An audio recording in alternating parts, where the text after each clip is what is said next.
Bonsoir à chacun de vous, frères et sœurs. Chers amis, très heureux d'être avec vous et de pouvoir louer le Seigneur. Il est bon de chanter le Seigneur, alléluia.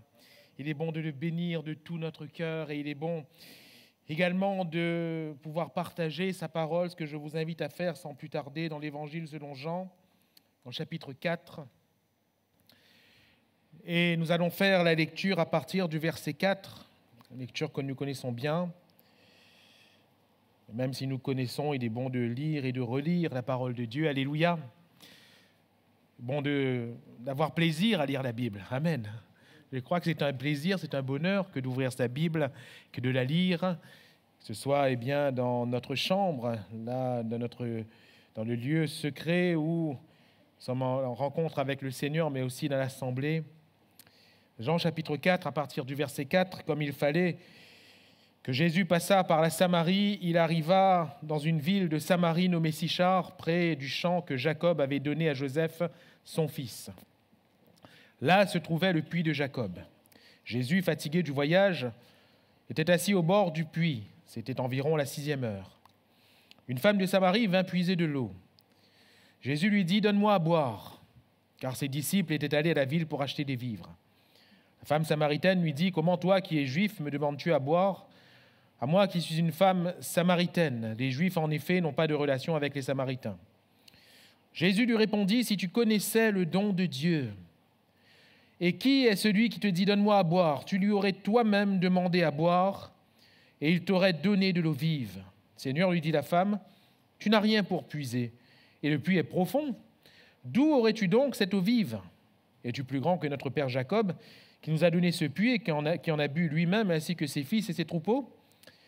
Jésus lui répondit, « Quiconque boit de cette eau aura encore soif, mais celui qui boira de l'eau que je lui donnerai n'aura jamais soif. Et l'eau que je lui donnerai deviendra en lui une source d'eau qui jaillira jusque dans la vie éternelle. » La femme lui dit, « Seigneur, donne-moi cette eau, afin que je n'ai plus soif et que je ne vienne plus puiser ici. » « Va, lui dit Jésus, appelle ton mari et viens ici. » La femme répondit, « Je n'ai point de mari. » Jésus lui dit, « Tu as eu raison de dire, je n'ai point de mari. Car tu as eu 5 maris, et celui que tu as maintenant n'est pas ton mari. En cela, tu as dit vrai. » Seigneur, lui dit la femme, « Je vois que tu es prophète. Nos pères ont adoré sur cette montagne, et vous dites-vous que le lieu où il faut adorer est à Jérusalem. » Femme, lui dit Jésus, « Crois-moi, l'heure vient où ce ne sera ni sur cette montagne, ni à Jérusalem que vous adorerez le Père. Vous adorez ce que vous ne connaissez pas. Nous adorons ce que nous connaissons, car le salut vient des Juifs. Mais l'heure vient, et elle est déjà venue, où les vrais adorateurs adoreront le Père en esprit et en vérité, car ce sont là les adorateurs que le Père demande. Dieu est esprit, il faut que ceux qui l'adorent en esprit et en vérité. » La femme lui dit, « Je sais que le Messie doit venir, celui qu'on appelle Christ. Quand il sera venu, il nous annoncera toutes choses. » Jésus lui dit, « Je le suis, moi qui te parle. » Amen. Gloire à Dieu. Je le suis, moi qui te parle. Si tu connaissais le don de Dieu, si tu connaissais le don de Dieu et celui qui te parle, si tu connaissais. Frères et sœurs, si on connaissait celui qui nous parle, si on connaissait celui qui veut nous parler, celui qui veut mettre dans nos cœurs ses paroles, si on le connaissait, je crois qu'il y aurait de grandes choses qui seraient bouleversées dans notre vie. Si on le connaissait, il y aurait certaines choses, peut-être qu'on dirait, d'autres qu'on ne dirait pas, certaines choses qu'on ferait, d'autres qu'on ne ferait pas. Jésus va lui dire « Donne-moi à boire » et ensuite il va lui dire « Si tu connaissais le don de Dieu, si tu me connaissais, ce n'est pas moi qui te dirais « Donne-moi à boire », c'est toi qui me demanderais à boire. C'est toi qui me demanderais. Si on connaissait le don de Dieu, bien sûr, c'est Jésus-Christ. Il n'y a pas d'autre don. Il n'y a pas de don plus beau. Il n'y a pas de grâce plus grande que la personne de Jésus-Christ dans nos vies et dans nos cœurs.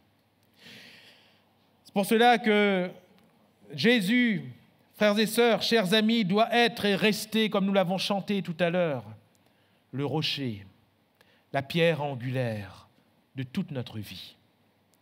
La pierre qui, eh bien, quelque part, va constituer le fondement, mais qui va aussi constituer la direction architecturale de tout le bâtiment, parce que c'était le rôle de la pierre angulaire.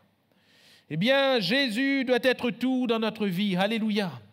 Jésus, notre vie est en fonction de lui. Notre vie est par lui. Notre vie est pour lui. Et plus nous grandissons dans sa connaissance, plus nous grandissons tout court. Car la vie éternelle, c'est le connaître lui. C'est lui qu'il nous faut connaître. C'est lui qu'il nous faut saisir. C'est lui et personne d'autre, ni rien d'autre. Si on connaissait celui qui nous parle, Jésus va dire à cette femme, toi-même tu lui aurais demandé. Ah, si on connaissait Jésus, le Fils de Dieu, le don de Dieu. Peut-être qu'on va dire, mais frère, mais je connais. Oui. On a peut-être fait un bout de chemin. Oui, on a eu une certaine appréciation. Oui, il y a une certaine connaissance. Mais nous sommes-nous arrêtés de le connaître? Si tu connaissais le don de Dieu. Quand Paul va dire, mais vous couriez bien, qui vous a arrêté? Qui vous a arrêté? Frères et sœurs, j'aimerais nous dire ce soir, mais si on courait bien, qui nous a arrêtés? Si dans cette connaissance dans laquelle nous avons commencé, on avait grandi, on avait mangé, on avait bu sur le plan spirituel, si on avait reçu dans notre cœur, si nous sommes allés chercher en Christ ce qu'il nous fallait, pourquoi nous sommes-nous arrêtés? C'est lui l'eau vive, alléluia. C'est lui l'eau vive. C'est lui qui étanche notre soif. Si nous avons commencé avec lui, pourquoi sommes-nous retournés vers des citernes crevassées qui ne retiennent point l'eau? Pourquoi sommes-nous retournés vers de l'eau morte, je mets entre guillemets, en comparaison à l'eau vive, vers cette eau stagnante, que les insectes vont entourer, qu'il y a une puanteur? Pourquoi nous sommes-nous retournés vers ces choses? Pourquoi sommes-nous retournés vers le monde, vers ses attraits? Pourquoi sommes-nous retournés vers ce que nous avions rejeté? Jésus va lancer cette invitation à la foule le dernier jour de la fête, le grand jour. Et il va dire, mais vous tous qui avez soif, venez à moi. Alléluia. Venez à moi et je vous donnerai de l'eau vive. Venez à moi. Et ce soir, le but du partage, c'est que nous puissions ensemble retourner aux prémices, frères et sœurs. Et c'est qu'ensemble nous retournions, non pas à une chose ou à une autre. C'est vrai que dans le partage de la parole, nous parlons de plusieurs situations, de plusieurs aspects de la vie chrétienne, mais j'aimerais qu'on revienne au centre. Et le centre, c'est Jésus. Que nous puissions retourner au centre, si on connaissait.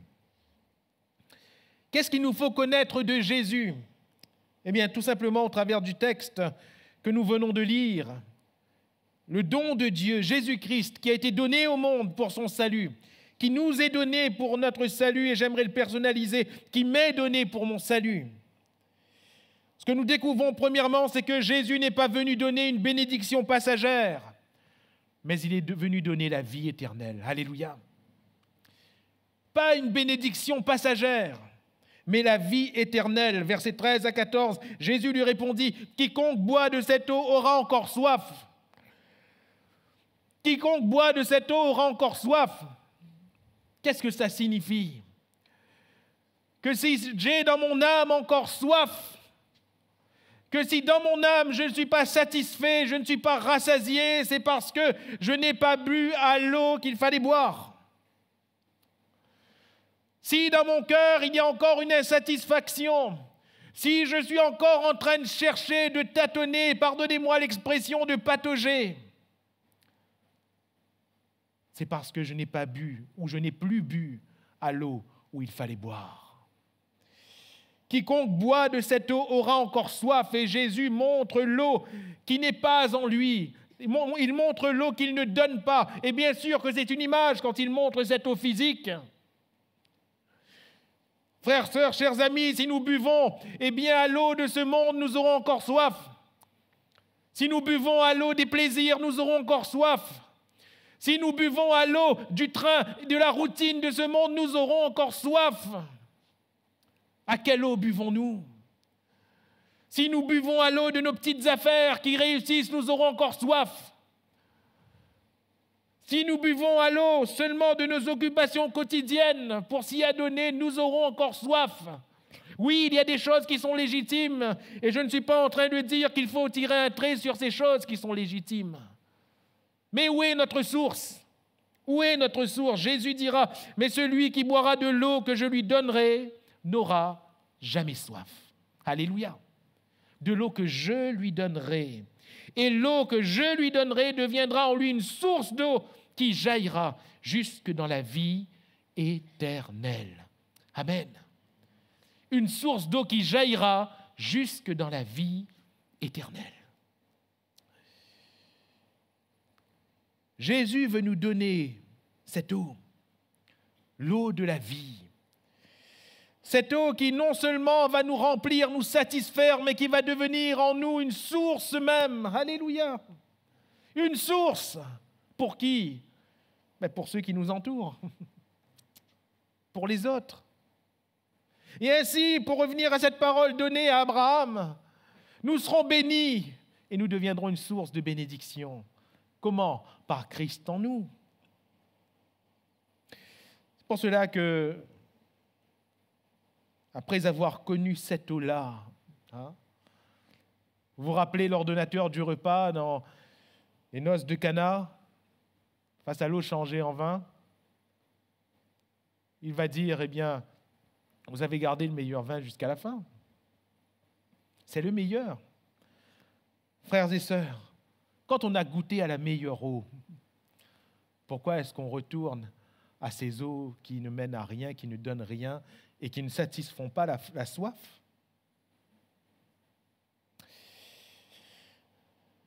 Quelle est cette eau à laquelle nous buvons et après quoi nous avons encore soif? Cela peut être un plaisir. Oh, ce n'est pas un mal en soi de se faire plaisir, du moment qu'on ne pêche pas, du moment qu'on ne renie pas le Seigneur. Il n'y a pas de mal en soi. Mais est-ce que le plaisir est devenu un but? Est-ce que le confort est devenu un but en soi? De sorte que Christ, qui nous donne l'eau de la vie, eh bien, n'est rangé que dans la case religion.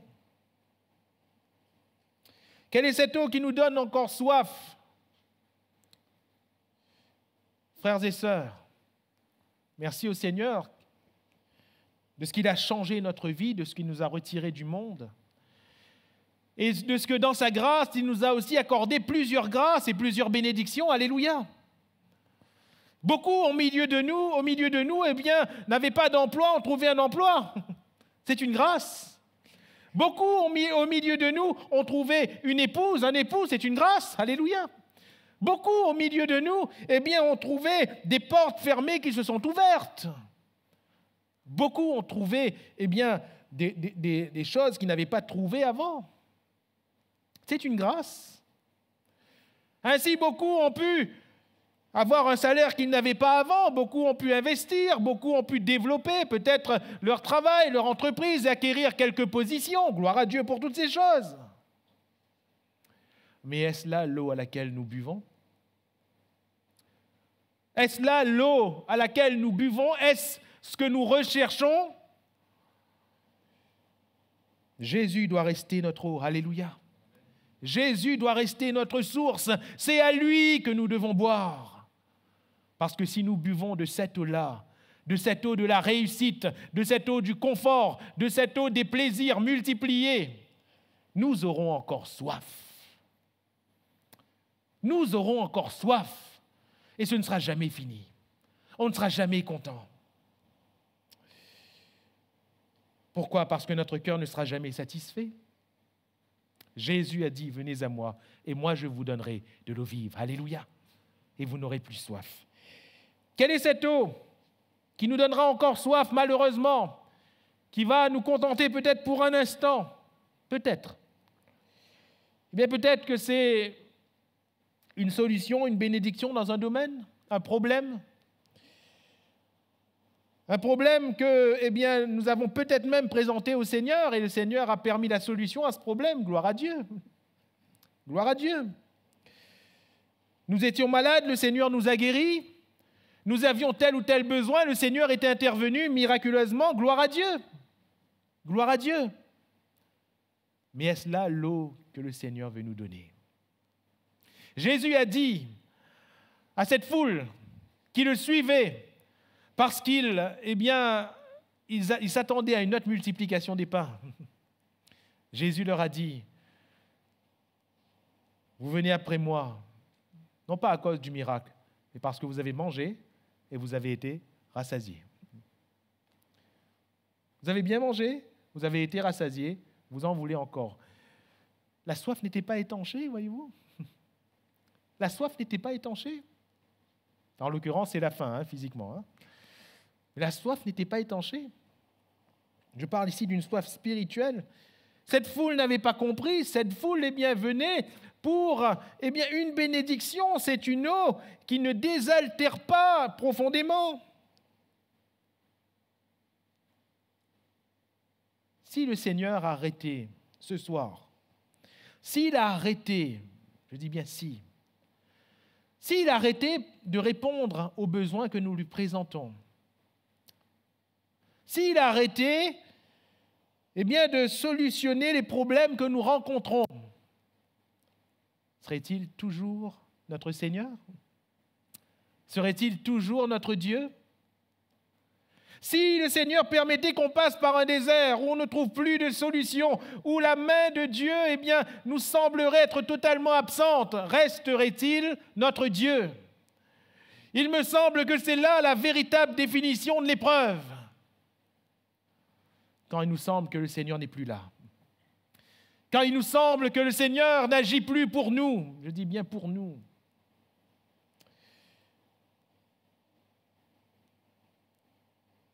Mais si nous courons avec les piétons et qu'ils nous fatiguent, que ferons-nous avec les chevaux? Si nous nous croyons tranquilles et en sûreté dans une contrée paisible, que ferons-nous sur les bords des rives orgueilleuses du Jourdain? Qu'allons-nous faire? Frères et sœurs,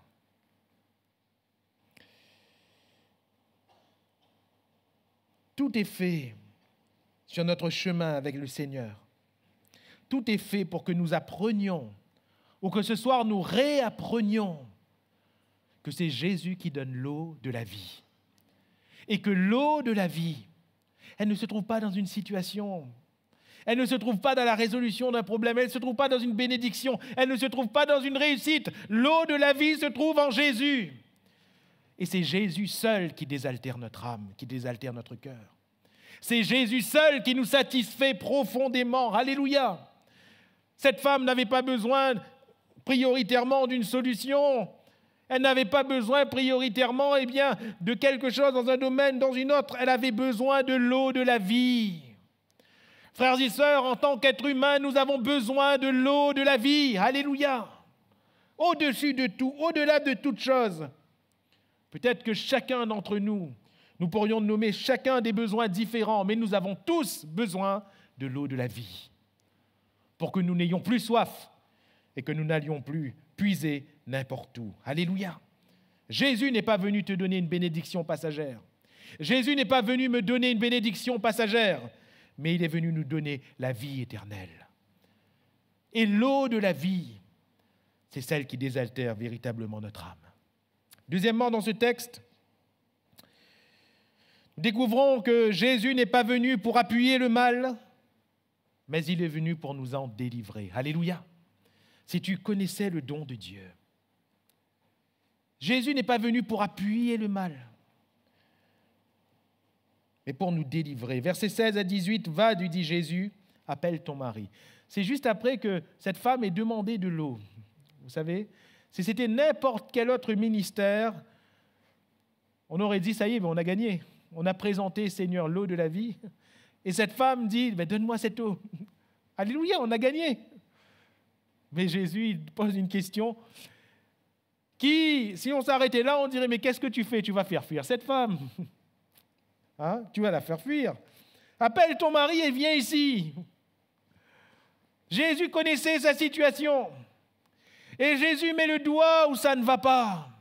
Jésus met le doigt sur le mal. Jésus met le doigt sur le mal. Appelle ton mari et viens ici.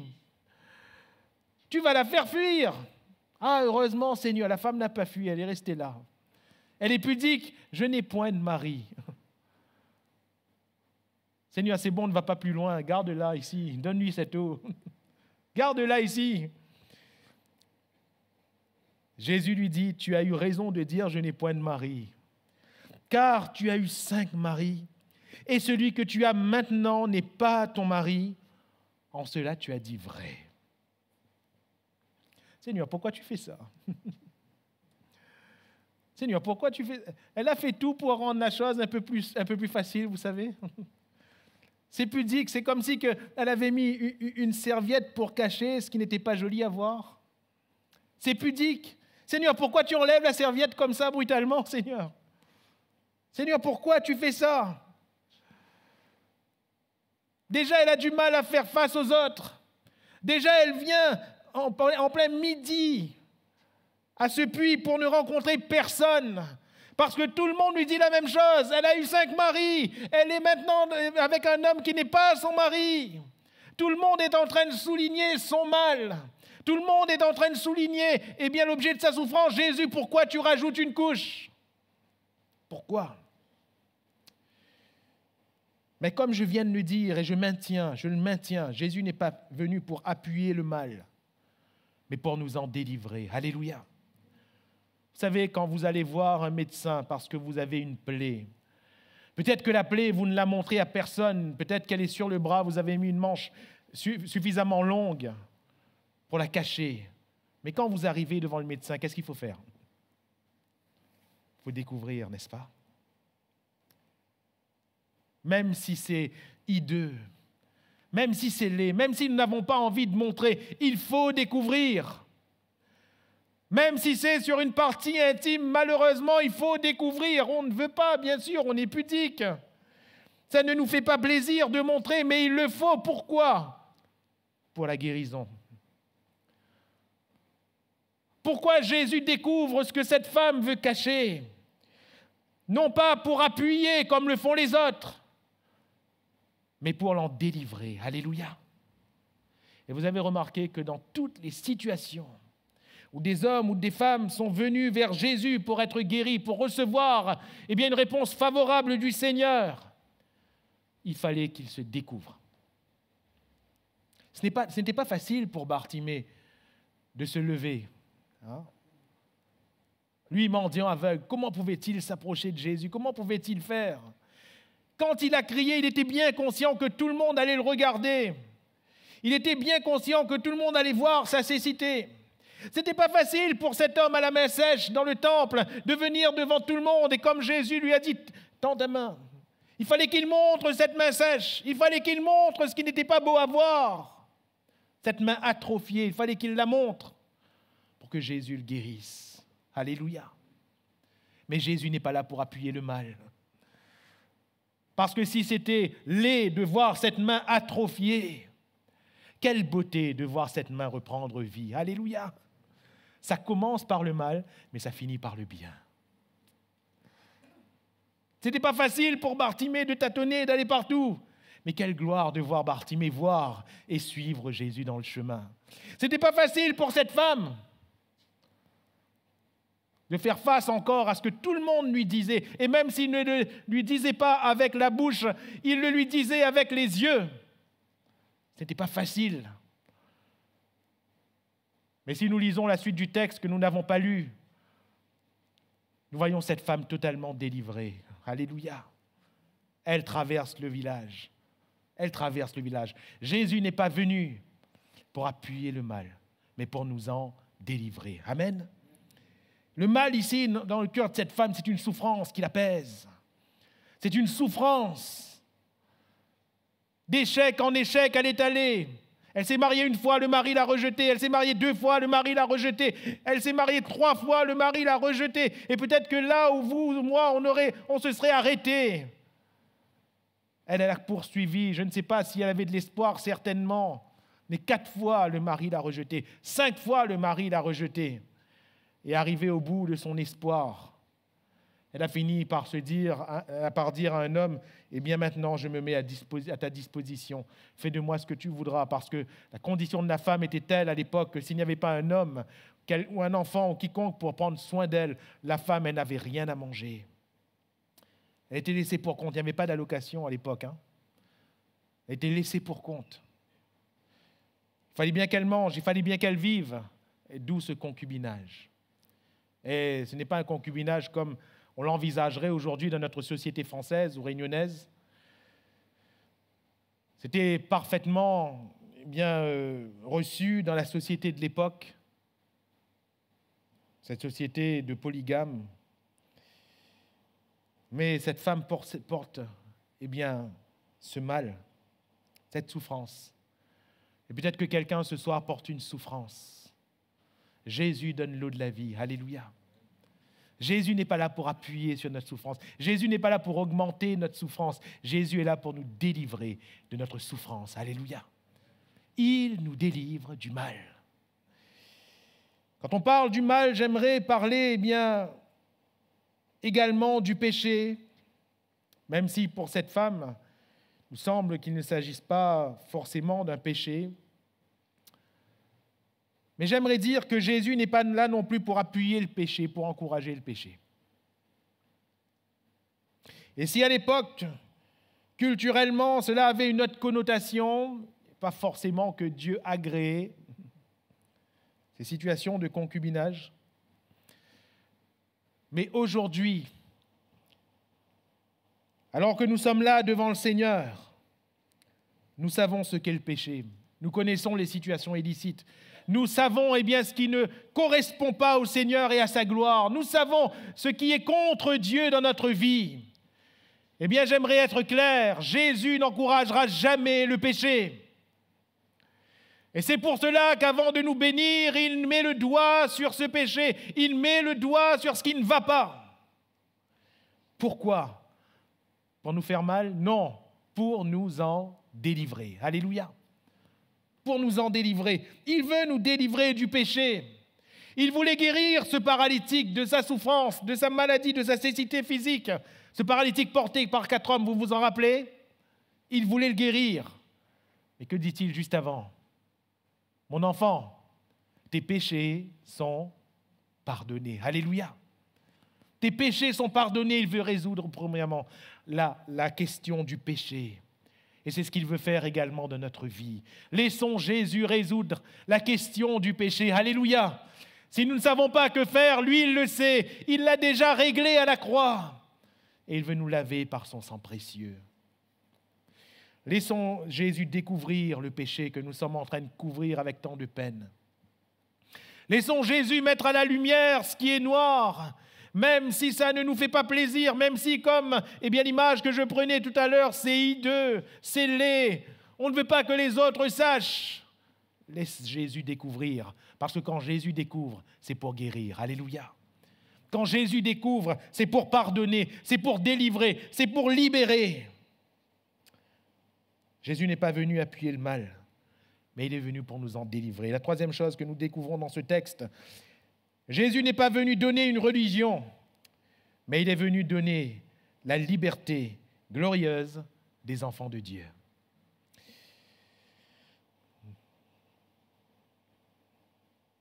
Verset 21, « Femme, lui dit Jésus, crois-moi, l'heure vient où ce ne sera ni sur cette montagne, ni à Jérusalem que vous adorerez le Père.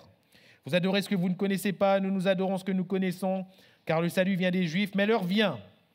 Et elle est déjà venue où les vrais adorateurs adoreront le Père en esprit et en vérité, car ce sont là les adorateurs que le Père demande.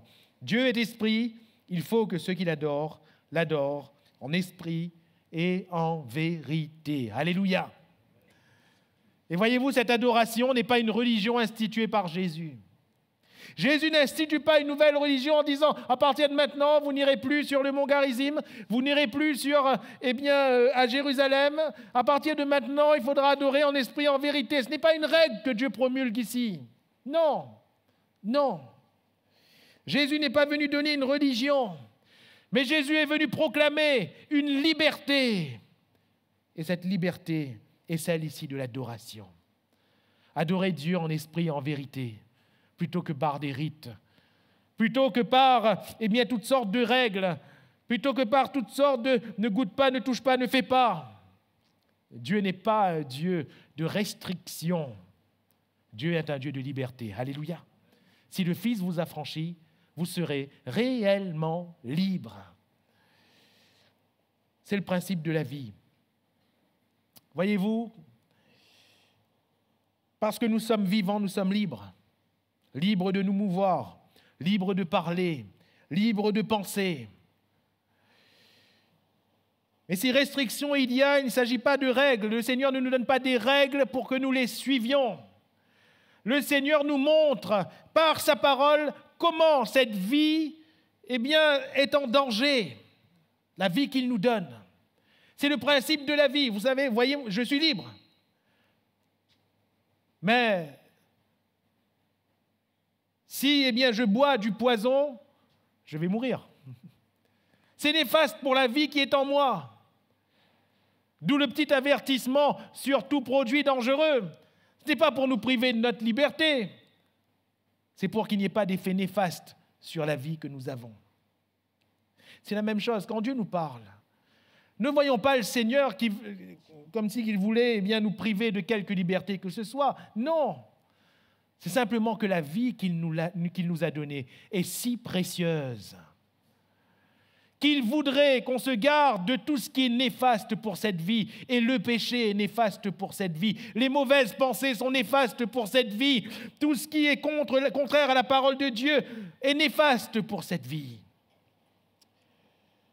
Nous ne suivons pas des pratiques et des règles en soi parce que nous sommes religieux, mais nous suivons le principe d'une vie impérissable afin d'hériter le royaume de Dieu. Alléluia. C'est la véritable adoration. Elle est en esprit et en vérité. Ou si vous préférez, selon l'esprit et la vérité. Alléluia. Selon l'esprit et la vérité de la parole de Dieu. Le Seigneur nous donne sa parole afin qu'en marchant selon elle, la vie qu'il nous a donnée se développe et s'épanouisse. C'est beau de voir nos enfants qui sont bébés de grandir, n'est-ce pas? Quelque chose de beau, hein? L'enfant, quand il est tout petit, il n'arrive pas à parler, il n'arrive pas à marcher. Vous avez vu comment on est émerveillé quand il fait son premier pas? Il tombe après, hein? Mais il a fait son premier pas. Presque, on a dit refait, je vais filmer, hein? Presque. On est émerveillé. On est aux anges. Quand l'enfant qui n'arrive pas de dire Are, Aga, Abé, Abba, tout d'un coup il fait maman, papa. On dit ah, on est émerveillé. Vous avez vu comment parfois on est bête, hein? C'est pas qu'on est bête. C'est que cela est tellement touchant. Pourquoi? Parce que on a entouré cette vie, voyez-vous? On a soigné la vie. On a soigné cet enfant. Et quand on voit cet enfant montrer, l'épanouissement de cette vie, on ne peut que s'en réjouir. C'est comme, une graine qu'on a plantée, qui tout d'un coup est devenue un arbuste et qui donne du fruit. Alléluia. C'est pareil. Frères et sœurs, de la même manière, le Seigneur nous donne la vie. Alléluia. Et combien le cœur du Père se réjouit quand il voit que cette vie s'épanouit et porte du fruit pour sa gloire. La liberté. Amen. La liberté de cette vie. Jésus n'est pas venu nous donner une religion, mais la liberté glorieuse des enfants de Dieu. Ce qui est néfaste pour la vie, nous voulons repousser. Et la parole de Dieu, qui est bonne pour la vie que Dieu nous a donnée, nous voulons la vivre, nous voulons la pratiquer. Alors, j'aimerais simplement conclure en disant, frères et sœurs, que connaître le Seigneur, oui, c'est là la vie éternelle. Mais connaître Jésus, c'est tout un cheminement. Ce n'est pas un fait ponctuel du départ. Il ne s'agit pas seulement un jour de croire en Jésus, de dire « Jésus, alléluia, je crois en toi, c'est bon, j'ai connu ». Non, non. C'est justement le cheminement de notre vie chrétienne. Nous avons connu Jésus hier, mais nous n'avons pas tout connu. Nous le connaissons encore aujourd'hui, et nous le connaîtrons encore demain, et nous le connaîtrons encore après-demain, jusqu'à ce qu'il revienne. Nous connaîtrons un peu plus de Jésus-Christ. Alléluia. Si tu connaissais le don de Dieu, il y a des choses qui changeraient dans ta vie. Il y a des demandes que tu ferais. Tu me demanderais à boire. Si on connaissait Jésus, frères, sœurs, il y a des choses auxquelles on s'attacherait plus. Il y en a d'autres que l'on délaisserait plus. Cela fait partie du cheminement avec le Seigneur. Si on connaissait Jésus. Et ce soir, j'aimerais vraiment nous encourager à connaître encore, à connaître toujours celui qui nous donne la vie éternelle, celui qui nous délivre du péché et du mal, celui qui nous rend libres de la liberté glorieuse des enfants de Dieu, afin qu'on l'exalte et qu'on l'adore, la pierre angulaire, notre rocher. Alléluia.